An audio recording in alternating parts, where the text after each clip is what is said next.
Hey everybody, welcome back here to the back bar here at the Gopher Wood Lounge. We tell you how to make the delicious tiki drinks we serve here at the lounge. I'm your bartender, David Afsharad, better known to some of you as David AF. Thanks to my pal and fellow senior editor at Arc Press, Dave Butler, for bestowing that moniker on me, whether I liked it or not. Hey, everybody, please, if you would, hit the like, subscribe, notifications bell, share this with your friends, anybody who might like great genre fiction from Arc Press or who just wants to make great tiki drinks at home. We would appreciate it. Okay, buckle up, everybody. We are doing it. The baby time is over. Okay. Don't make cocktails for babies, by the way. That's a bad idea. But the baby time is over. Okay. We started out with the Mai Tai in our first episode, the quintessential tiki drink, Trader Vic's original from 1944. Then we made the 151 Swizzle from Don Beach, a delicious, powerful swizzle drink. But let's be real, both of those had like 4 or 5 ingredients. You did have to be careful with the measurements, but whatever, just pour slow. Today, we're putting on our big boy pants. We are going to make the Tiki drink. This is the one that started it all. And let me tell you, friends, it is not for beginners, but hold my hand, take my hand, follow me through the darkness of the jungles of tiki drinkdom, and we will make it through the other side with a delicious frosty beverage, the drink that started it all, the zombie, created by Mr. Don Beach at Don the Beachcombers restaurant in Hollywood, California in 1934. This is the original tiki bar. Don the Beachcombers was the it place to be when it opened in the 1930s. At any given time, you would see movie moguls and celebrities mingling in there. It became the must eat, must drink place to go in Hollywood, along with places like the Brown Derby and Musso and Frank's. These iconic Hollywood restaurants. Sadly, Don the Beachcombers in Hollywood is no longer with us, but it has left a great legacy of tiki drinks. And Don Beach really was the originator of this style of cocktail. Trader Vic, famously Victor Bergeron, he was a restaurateur and bartender, but he had heard about Don the Beachcombers, and he came down to Hollywood and stayed for 2 weeks, eating at Don the Beachcombers every night, drinking at the bar, studying as much as he could, and really took Don's idea and ran with it and made the Trader Vic's brand. This is not to slight him in any way. Of course, he is one of the great names in the tiki culture, really one of the two, and the other being Don Beach. And the zombie is to Don the Beachcomber what the Mai Tai is to Trader Vic's. It is the signature cocktail of Don Beach. It was very, very popular. So you got to think, when we think of zombies now, we think of Night of the Living Dead, Walking Dead, reanimated corpses. At the time, it would have conjured images of voodoo and the tropics, where these rums were coming from out of the Caribbean. And this is a very strong drink. And Don the Beachcomber, ever the showman and the provocateur and marketing genius, he limited everyone to 2 zombies, which of course means that you're going to have 2, right? We're not going to have 2 today because everybody else is busy editing manuscripts, and I'm here in the bar alone, and I certainly cannot drink 2 of these by myself. These are powerful, powerful drinks. Drink too many of them, and you may become one of the living dead. The other thing that is interesting historically about the zombie is that it was a lost recipe for many, many years. They may think, what? No, I drank a zombie at an Applebee's in 1995. Well, you really didn't. The drink became so popular that people would put it on their menu. However, unlike Vic Bergeron, Trader Vic, Don Beach was very secretive with his recipes. He did not want these things shared. And while that in some ways was maybe a good idea, it kept his drink special. What it also meant was that everybody just ripped him off, but they didn't know how to make the drink. So they just made really crappy, bastardized versions of the drink. You'll see zombie recipes that are just nothing but fruit juice and a bunch of rot gut rum. They're terrible.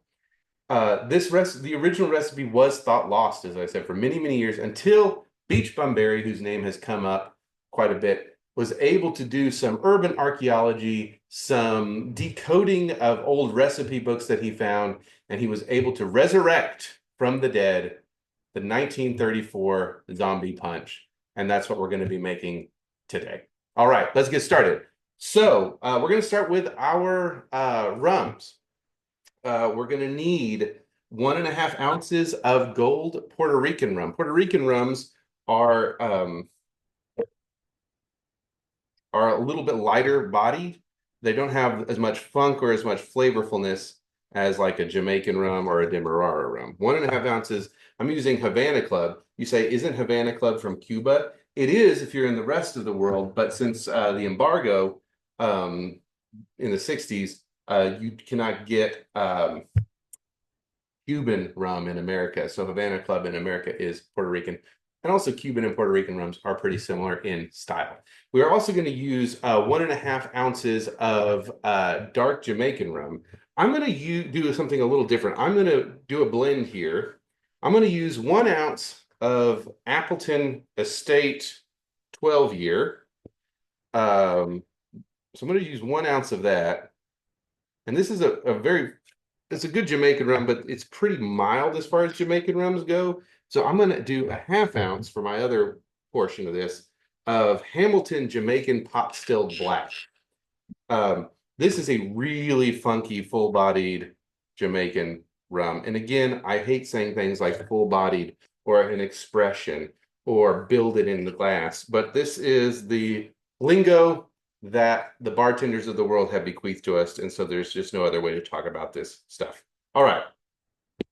So there we go. Now, it may surprise you to learn that we're going to put some fresh lime juice in this drink. We're going to do 3/4 ounce of fresh lime juice. And I'm going to say it every time. Don't use the bottled stuff. It will ruin your drinks. So we're going to cut our limes on screen so you know that I'm not cheating you guys.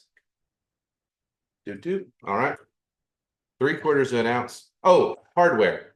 You want to use a zombie glass, which is like a tall chimney glass. This one here is from Tiki Tatsuya in Austin, Texas. Send the check, Tiki Tatsuya. Okay. So there we have that. Now, we're going to use an ingredient we have not seen on the channel here before at the back bar. We're going to use falernum, which is a syrup. There is also a liqueur version of this that is mildly alcoholic. I think the syrup holds up a little bit better in these old time cocktails that have a lot of ingredients. It's sort of a limey, gingery, allspice sort of taste to it. And we're going to use a 1/2 ounce of falernum, which may be, nope, not quite my whole bottle. What's left? All right, so there's that. Now, we have an overproof, 151 proof Demerara rum. This was the rum that we used in the 151 Swizzle. This time I'm not using Lemon Heart, I'm using Hamilton, which is the other one that I mentioned, a great 151 Demerara rum. We're going to use 1 ounce of this. So you can see there are 4 ounces of alcohol in this drink, rum in this drink, and one of them is 151 proof. So now you understand why it's called a zombie. Now you understand why there was a limit of 2 of them. Now we're going to use another ingredient we have not seen. This is grenadine. I'm using Trader Vic's grenadine. Grenadine is not cherry syrup. It is pomegranate syrup. We're going to use 1 teaspoon of grenadine.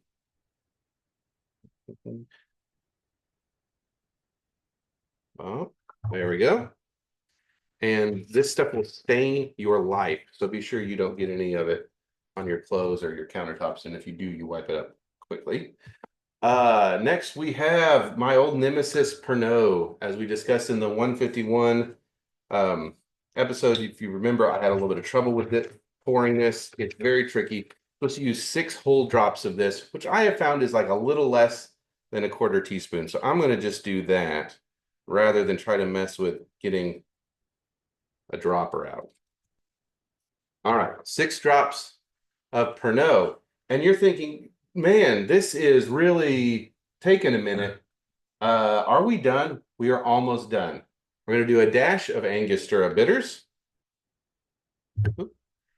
And then for our final ingredient, we're going to use a half an ounce of Don's mix. Now, this is the part where Beach Bum Berry hit a wall when he had found this old recipe card. It said half ounce Don's mix. Well, what in the world is Don's mix? Well, he was able to track it down and figure it out. Don's mix is 2 parts grapefruit juice to 1 part cinnamon syrup. Now, there's a lot of, you can buy cinnamon syrup, I think. Usually often it'll be in like the coffee aisles with like the other flavored syrups. You can make it yourself. There's recipes online. And then, of course, grapefruit juice is grapefruit juice.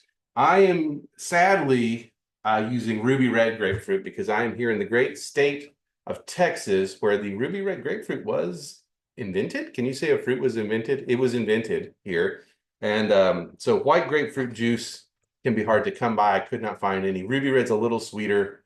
The old tiki drinks would have certainly used white grapefruit juice, but you know, what can you do? So we're going to use a half an ounce of Don's mix, which again is 2 parts grapefruit to 1 part cinnamon syrup. All right, there we go.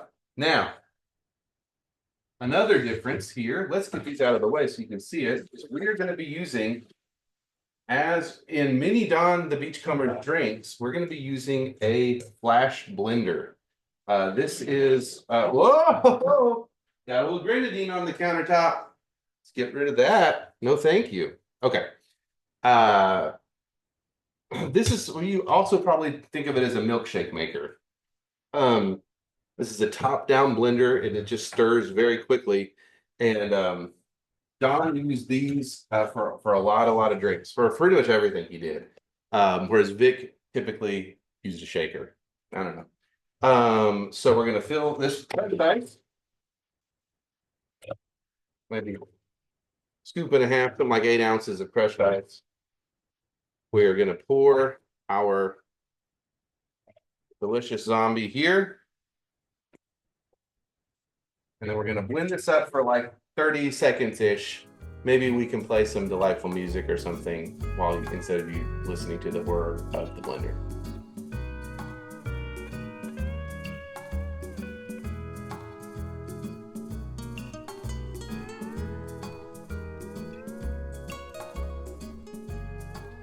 Yeah, 30 seconds would have been way too long. I don't know what I was thinking.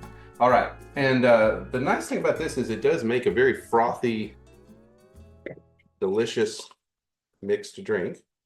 Pour it into our zombie glass. We're going to, oh boy, I can smell that Hamilton Cocktail Black. Fill with more crushed ice. Running low here. All right, let's get a straw. And there we have it. A zombie. The tiki drink that started it all at Don the Beachcombers in Hollywood, California. Let's take a sip. Oh man, yeah. You really see why this spawned an entire genre of mixed drink from this one here. It is amazing. So complex, you don't really taste any one ingredient more than another. They all blend together nicely, and just interesting to taste a piece of history like this that was once thought lost. So that's what we're all about here at the Gopher Wood Lounge, the back bar, resurrecting these great cocktails, bringing them to you. If you like the content, please like, subscribe, hit the notification bell, share it with anybody that you know that you think might enjoy this, and remember, the humans win in the end. Cheers.